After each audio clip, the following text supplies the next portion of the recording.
Toi, tu sais que ce que tu fais, c'est pas bon. Et tu sais aussi que tu peux être la mère de Georges. Parce que toi, tu disais quoi tout à l'heure? Tu dis qu'il dit maman. Il t'appelait maman. Il t'appelait maman. Toi, tu acceptes d'aller te coucher en bas de quelqu'un qui t'appelle maman. Et tu dis que c'est plus fort que moi. L'amour est plus fort que moi. Ça, c'est pas de l'amour. Papa, tu es béni. Je n'arrive pas à l'enlever de ma tête. Tu n'as pas honte. Je l'aime.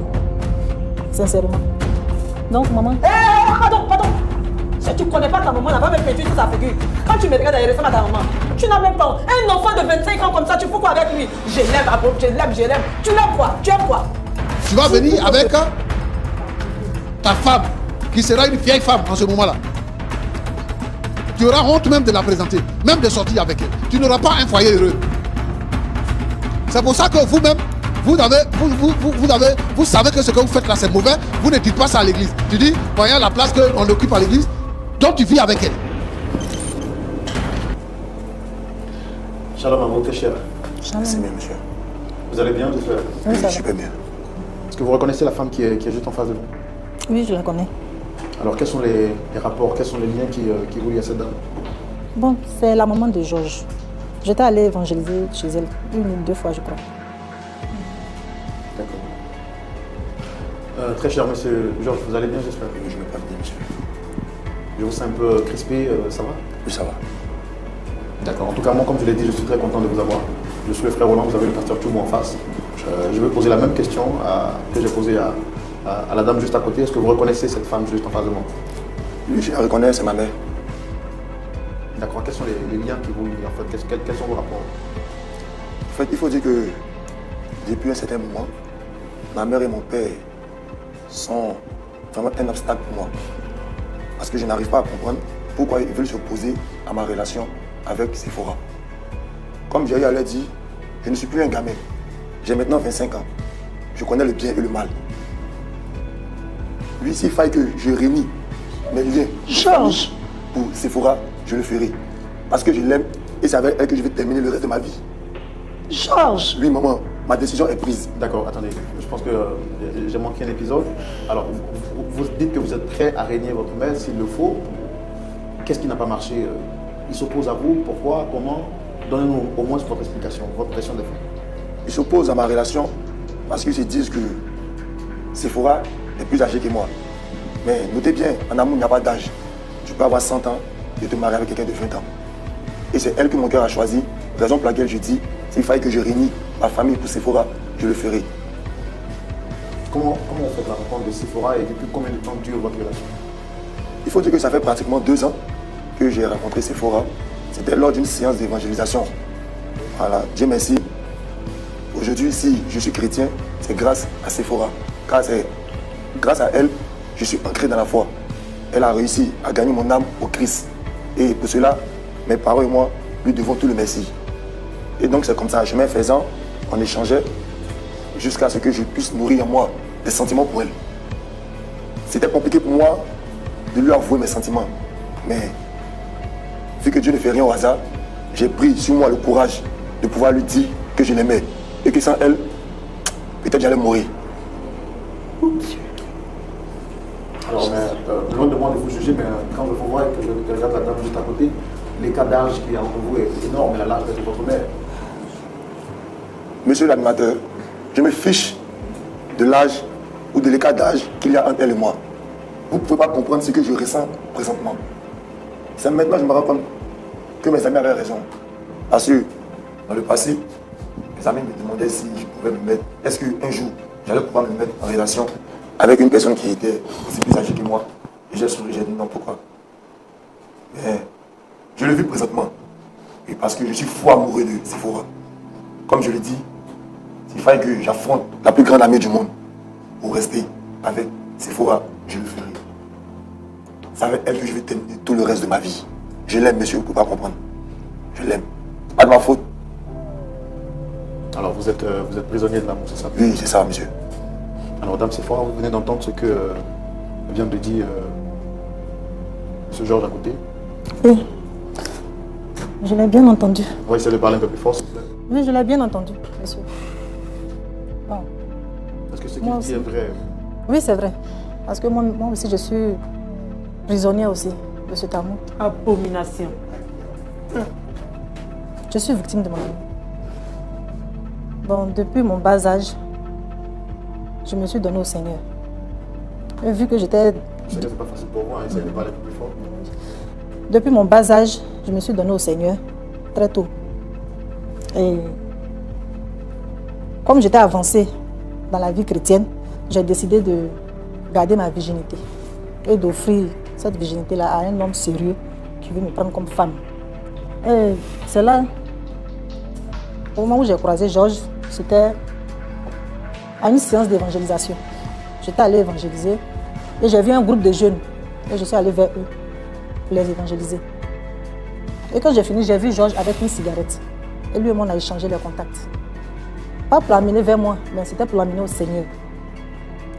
Et de temps en temps, chaque semaine, j'envoyais des messages à Georges pour lui demander comment il allait. Et j'envoyais aussi des messages de prière. Et comme ça, de l'encadrer dans la prière. Donc, vu que lui et moi, on était toujours proches, j'ai ressenti quelque chose. Donc, j'ai prié contre ça. J'ai vu que ce n'était pas normal. Bon, ça n'a rien donné. L'amour, je suis tombée amoureuse de Georges. Ça n'a rien donné. Donc, j'ai expliqué à une de mes sœurs de l'église. Elle aussi, elle m'a soutenue dans la prière. Et ça n'a rien apporté. Et c'est comme ça. Un matin, Georges est venu me voir. Comme lui et moi, souvent je vais vers lui. Des fois aussi, lui aussi, il vient à la maison, on échangeait comme ça. J'ai vu que Georges a changé. J'ai dit, ah, Georges, tu as changé, tu ne pries plus, tu es devenu bizarre. Qu'est-ce qui se passe? S'il y a un problème, explique-moi. Je suis comme une mère pour toi. Explique-moi. J'ai insisté, mais il m'a dit, il n'y avait rien. Donc, j'ai laissé tomber. Un soir, j'ai reçu un message de Georges. Donc, je lis le message et Georges me dit, maman, je vais t'avouer quelque chose, mais ne prends pas ça en mal, ne te fâche pas. Mais je suis amoureux de toi. Et vu que moi aussi, j'étais amoureuse de lui, donc j'ai sauté sur l'occasion et j'ai dit à Georges, moi aussi j'étais amoureuse de toi. Mais vu que c'est moi qui t'ai envoyé au Christ, je venais souvent t'évangéliser, mais ce n'était pas bien de venir te dire comme ça que Georges, je suis amoureuse de toi. Vu le cas d'âge, ce n'était pas bien. Mais l'amour était trop fort. L'amour était trop fort. Je n'ai pas connu d'amour. Je n'ai pas connu d'amour. Georges m'a montré. Depuis mon jeune âge jusqu'à jamais. Je n'ai pas connu d'homme. Je suis restée comme ça. Parce que... Vous avez gardé votre virginité jusqu'à... Oui. Parce que les hommes d'aujourd'hui, ils ne veulent pas marier les femmes. Ils veulent seulement sortir avec les femmes et puis les laisser. Donc moi, je suis restée comme ça. Et c'est là que j'ai croisé Georges. Donc on a commencé à se fréquenter. Donc c'est parti comme ça. Je suis follement amoureuse de Georges. Je l'aime sincèrement. C'est comme, je ne sais pas comment expliquer cet amour-là. C'est comme un tourbillon. C'est comme quelque chose qui est quitté du ciel pour descendre. Abomination, dis-le, abomination. Pour descendre en moi. C'est ce que je ressens pour Georges. Donc, vu cet amour, je me suis dit que c'est vraiment Georges est l'homme de ma vie. C'est l'homme de ma vie. Mon enfant de 25 ans. Parce que je n'arrive pas à me séparer. Je n'arrive pas à l'enlever de ma tête. Quoi. Tu n'as pas honte? Je l'aime. Sincèrement. Donc, maman. Pardon. Si tu ne connais pas ta maman, elle va me péter sur sa figure. Quand tu me regardes, elle ressemble à ta maman. Tu n'as même pas. Un enfant de 25 ans comme ça, tu fais quoi avec lui? Je l'aime. Tu l'aimes quoi? Tu aimes quoi? Dis plutôt que tu aimes l'argent que ses parents ont et tu veux profiter de lui pour pouvoir nous soutirer de l'argent. Je l'aime. Tu l'aimes comment? Tu n'as pas honte? Regarde-toi et regarde-le. 25 ans, à peine. Il n'a même pas fini ses études. Tu aimes quoi? Soyons sérieux là. J'aime votre fils. Maman, nous avons besoin de votre bénédiction. Ma bénédiction. C'est ma bénédiction qui attend. Hé, libère la vie de fils. Maman, ça suffit. Libère sa vie. Maman, ça suffit. Je dis de libérer sa vie. Maman, ça suffit. Tu trouves pas que tu exagères la fin? Hé Georges, tu te tais. Ce que je suis en train de faire là, c'est pour ton bien. Tu m'entends? C'est pour ton bien que je fais ça. Tu ne quitteras pas ici. Hé. Non, chérie. Madame, s'il vous plaît, rasseyez-vous. Assieds. C'est quoi ça? Tu sais, c'est ta mère après tout. Hein? C'est ta mère après tout. On ne touche pas les pompiers là. Calme-toi, ok? Maman, il faut dire que c'est déjà trop tard. Il n'est jamais tard dans la vie, Georges. Il n'est jamais tard dans la vie. Et je ferai tout. Je te dis, écoute-moi, maman. de mon vivant, celle-là, tu ne l'épouseras pas. Maman, écoute-moi, c'est déjà trop tard. Jamais. Toi qui crois ne pas pouvoir avoir de petits-enfants, je te dis de ne plus t'inquiéter. De ne plus m'inquiéter de Car quoi? Sephora que tu vois là porte une grossesse de moi. Quoi? Sephora que tu vois là porte une grossesse de moi. Georges, tu dis quoi? Attends, tu dis quoi, Georges? Sephora que tu vois là porte une grossesse de moi. Je t'ai dit où? Je sais que c'est pas normal, vu notre position dans l'église. Mais Dieu sait pourquoi il a voulu les choses ainsi. Tu m'as tué, Georges. Tu m'as tué, fini, Georges. Mon Dieu. Alors vous dites que, M. Georges, vous dites que Dame Sephora porte un enfant de... Oui, bien, monsieur. Je crois entendre que vous êtes converti, vous êtes devenu chrétien. Exactement. Vous n'êtes pas marié, vous engrossez une dame, ça nous vous chacun. Au fait, il faut dire que c'est Dieu même qui a voulu ça ainsi. Dieu. Il a voulu qu'on passe par cette voie afin que nous puissions officialiser notre union. Parce que je savais que si je passais par la voie normale, les parents allaient toujours s'opposer. Donc il fallait que j'engrosse ma chérie afin que mes parents puissent me laisser l'épouser. Parce que sans elle, je ne peux pas vivre. Pour rien au monde, je ne vais la laisser. C'est avec elle que je vais terminer le reste de ma vie. Vous ne craignez pas, elle est plus âgée que vous, elle fait 2 fois votre âge. Comme je vous l'ai dit, je me fiche de l'âge. Je me fiche de l'âge. Peu importe, c'est elle que mon cœur a choisi.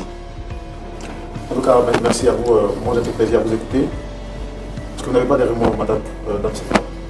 Bon. Non. Je n'ai pas de remords. Puisque je l'aime. Et là, ses parents s'opposent. Tu dois comprendre que c'est très tard. Je suis enceinte et puis on a décidé de se marier. Est-ce que ce n'est pas un piège que vous avez tendu à lui? Non, c'est pas un piège. C'est pas un piège. Il m'aime, je l'aime. Et on a décidé de se marier. Sephora, comment tu vas? Oui, ça va, pasteur. Tu as quel âge? 50 ans. D'accord. Tu fais quoi dans la vie? Je suis infirmière. Infirmière? Tu vis chez toi à la maison? Oui, pasteur. D'accord. Tu dis que tu n'as jamais eu de rencontre avec un homme? Jamais. D'accord. Roland posait la question tout à l'heure. Tu es chrétienne? Oui, je suis chrétienne. D'accord. Toi, tu n'as jamais eu de rencontre avec un homme. Tu n'as jamais fait l'amour. Jamais. Pourquoi tu fais l'amour avec quelqu'un d'autre sans te marier? Puisque tu t'es gardé pour te marier. Tu ne te maries pas. Pourquoi tu fais l'amour avec quelqu'un et puis tu l'invites à vivre chez toi à la maison? Pourquoi?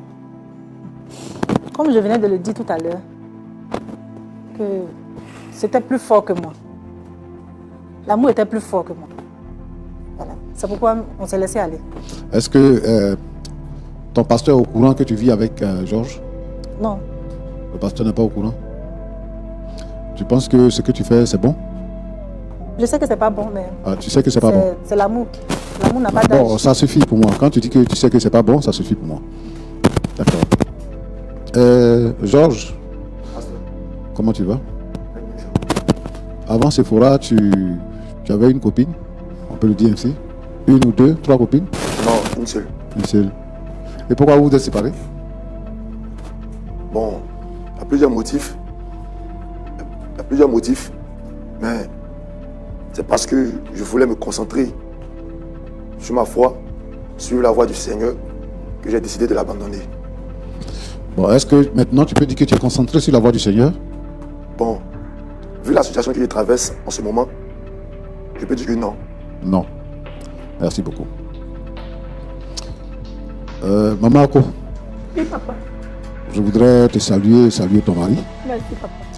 Je voudrais te dire, toi-même tu viens de le dire tout à l'heure, il n'y a rien qui soit trop tard quand on est dans le Seigneur. Le Seigneur lui-même guide nos pas et il nous dirige vers l'objectif. Donc avant toute chose, je voudrais vous demander de vous calmer.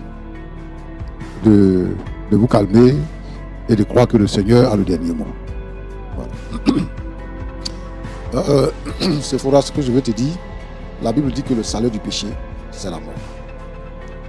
Tous ceux qui pêchent, qui ne se repentent pas de leur péché, vont aller en enfer. Et Si quelqu'un a décidé de suivre le Seigneur et qui suit le Seigneur fidèlement, le jour qu'il pêche, tout ce qu'il a fait avec le Seigneur devient zéro. La seule possibilité d'établir la relation à nouveau avec le Seigneur, c'est de se repentir de ses péchés. Quand tu dis que je sais que ce que je fais n'est pas bien, ça veut dire que toi tu sais que tu vis dans le péché et que tu as quitté la voie du Seigneur. Tu as quitté la voie du Seigneur. Donc, si tu veux revenir dans la voie du Seigneur, il faut que tu arrives à te repentir.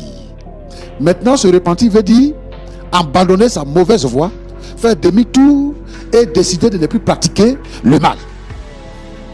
Est-ce que tu peux te repentir et accepter de ne plus pratiquer le mal?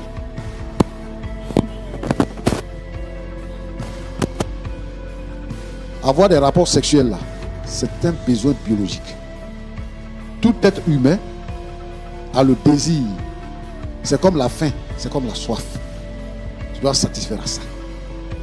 Et avec ton âge, tu as besoin d'un homme dans ta vie.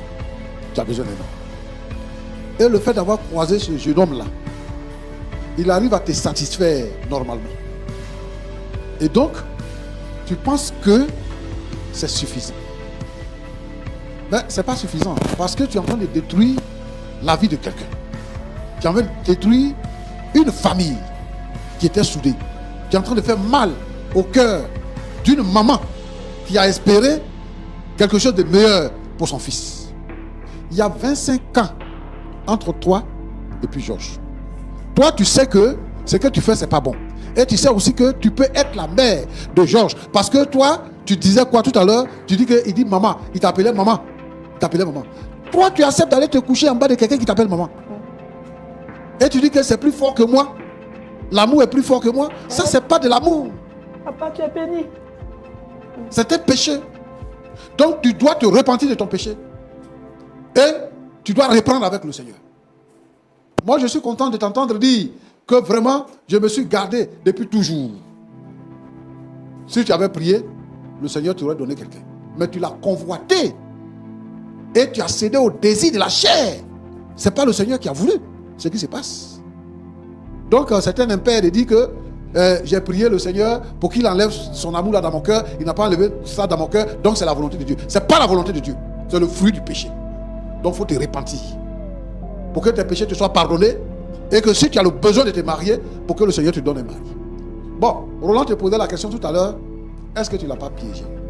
Toi-même, tu sais que c'est un enfant. Tu peux le manipuler. Donc, tu ne peux pas nous faire gober le fait que vraiment c'est un amour, c'est comme c'est descendu du ciel. L'amour là se nourrit. C'est-à-dire que toi-même, si moi je veux aimer une femme, je vais l'aimer. Si je ne veux pas l'aimer, je ne vais pas l'aimer. C'est au fur et à mesure que l'amour s'installe. Et il y a des gestes qu'ils font. Et c'est ce que toi-même tu as dit. Le fait qu'ils te fréquentent. Tu vas évangéliser combien de jeunes et puis ils vont venir dans ta vie. Il faut cesser ça là. C'est pas bon. Mon fils Georges, quand je t'entends parler, j'ai mal au cœur. Tu sais ce que ça signifie de prendre une femme qui a 25 ans de plus que toi. Quand toi tu auras 50 ans, elle aura quel âge? Ça, quand ce que vous êtes en train de faire là va passer 1 an, 2 ans, 3 ans, quand ça va passer là, tu vas aller dehors pour aller chercher femme. Parce que la beauté que tu vois là, c'est la dernière phase de beauté que tu vois là, à partir de 50 ans. Elle va entrer bientôt dans le 3e âge. Ça sera une vieille femme. Toi, ta maman dit que tu es en année de doctorat. Et quand tu vas sortir docteur, et puis il va y avoir des cérémonies, il va y avoir des réceptions où tu vas te retrouver avec tes amis. Tu vas venir avec ta femme, qui sera une vieille femme en ce moment-là. Tu auras honte même de la présenter, même de sortir avec elle. Tu n'auras pas un foyer heureux. C'est pour ça que vous-même, vous savez que ce que vous faites là, c'est mauvais. Vous ne dites pas ça à l'église. Tu dis, voyant la place qu'on occupe à l'église, donc tu vis avec elle. Mon fils, tu as la vie devant toi. Quand quelqu'un vit là, s'il se trompe, il faut qu'il reconnaisse qu'il s'est trompé. Ce qu'elle t'a montré là, tu vas voir une autre femme qui va te montrer plus que ça. Et puis ton cœur va changer. Ce que moi je te demande, c'est de te repentir. Toi, tu as la chance. Tu as encore ton père et tu as ta mère qui t'interpellent. sur une situation. Ce que vous faites là, ce n'est pas de l'amour, hein? Ce n'est pas de l'amour. Parce que très bientôt, ça va finir. Alors, moi, ce que je te demande, Déborah, c'est Déborah, Sephora, ce que moi je te demande là, il faut laisser l'enfant là. C'est ton enfant. Il faut le laisser tranquille. Si tu accouches là, il faut lui donner son enfant. Ça là, c'est pas. Nous, on ne peut pas venir s'asseoir ici pour dire que bon, vraiment, comme tu es déjà enceinte, on va laisser la situation couler. Nous, on est là pour l'avenir de nos enfants. Ça ne fait pas partie de nos. Ça ne fait pas partie de nos mœurs. Et la Bible dit quoi? Dieu a créé Adam. Et c'est de la côte d'Adam qu'il a fait Ève. Il n'a pas créé Ève avant Adam. Quand une femme se marie à un homme qui est plus âgé que lui, qui est plus âgé qu'elle du moins, elle se sent en sécurité, il devient protecteur.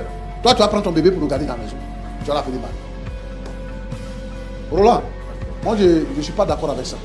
Et je veux que les deux la mettent fin à leur relation.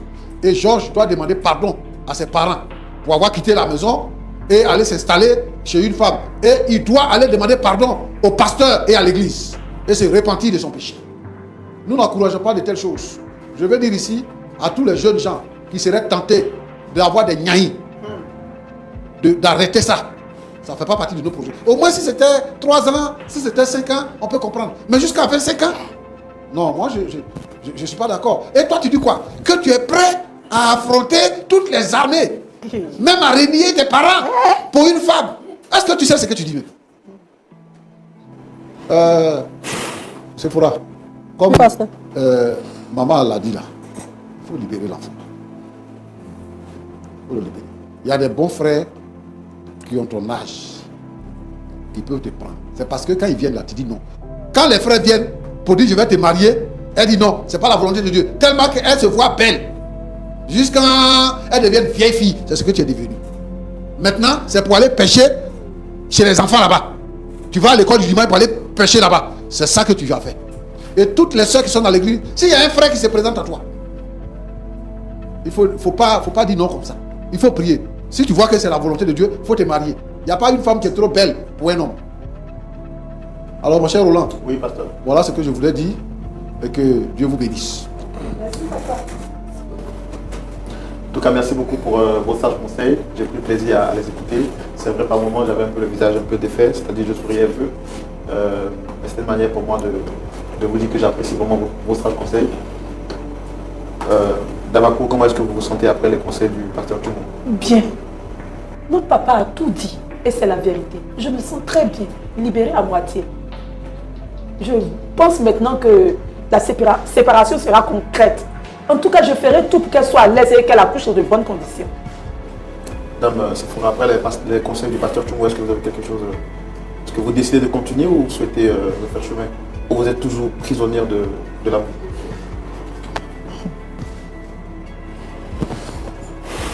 Bon. Comme il vient de donner les conseils, je n'ai pas grand chose à dire. Vous souhaitez réfléchir après, voir ce que vous allez faire? Voilà. Je vais réfléchir et puis voir ce que je peux faire. Alors, M. Georges, quel est votre point de vue par rapport à ce que le pasteur a dit? J'ai bien écouté tous ces sages conseils, mais pour l'heure, je ne vais pas prendre une décision. Honnêtement, je ne vais pas prendre une décision. Je vais devoir réfléchir assez et voir qu'est-ce qu'il faut faire. Vous avez été mis face à la vérité de la parole. Et la Bible dit, je mets devant toi la vie et la mort choisit la vie afin que tu vis. Je pense que le pasteur a été très clair dans son exposé, il ne vous a pas jugé, mais il vous a mis en face de la réalité biblique. Déjà que le fondement est faux, parce que vous avez déjà commencé à entretenir des rapports avant même d'être marié. D'où la grossesse que porte votre compagne. Est-ce que vous ne trouvez pas qu'il est temps pour vous de faire le tour ou de rebousser le chemin? Comme je venais de le dire, je vais réfléchir. Je ne suis pas dans une décision présentement. Georges, écoute la voix du pasteur, c'est une autorité divine. La Bible dit, celui qui a été oué par Dieu là, il faut le craindre. Georges, écoute le papa. On va arranger ça pour que ça reste entre nous. Écoute ce que le pasteur vient de dire. Mon fils, c'est pour ton bien. D'accord. En tout cas, je pense que nous on a fait ce qu'on pouvait faire, le Seigneur est fidèle. Pasteur Tchoumou, Oui. le frère Georges dit qu'il a compris vos conseils, mais il va réfléchir. Sa partenaire également dit elle veut réfléchir. Et qu'elle est toujours dans les chaînes de l'amour, toujours prisonnière de l'amour. Elle souhaite que vraiment le Seigneur l'en délivre, mais elle va toujours réfléchir et elle nous donnera une... La décision peut tout changer. La Bible dit que si vous attendez savoir, n'endurcissez pas votre cœur, car vous ne savez pas ce que sera fait demain. Ici, il ne s'agit pas simplement de rapports sexuels.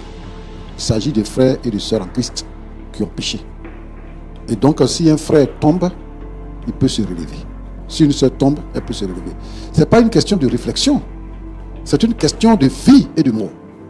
Et donc, moi, je pense qu'ils doivent se repentir. Il y a des gens qui ne connaissent pas la parole de Dieu, qui vivent selon la chair, donc qui peuvent avoir plusieurs partenaires, ou bien même ne pas avoir de frein dans le fait d'avoir une partenaire. Mais nous disons que nous avons les rapports sexuels après le mariage, après que la cérémonie soit faite. Et donc, eux, les deux, là, disent qu'ils savent ça, ils sont conscients de ça. Et donc, quand elle dit que je sais que ce que j'ai fait n'est pas bien, ça veut dire qu'elle sait qu'elle a dévié. Donc, nous, on les exhorte à revenir sur la bonne voie, c'est tout. Et ils sont capables d'arrêter.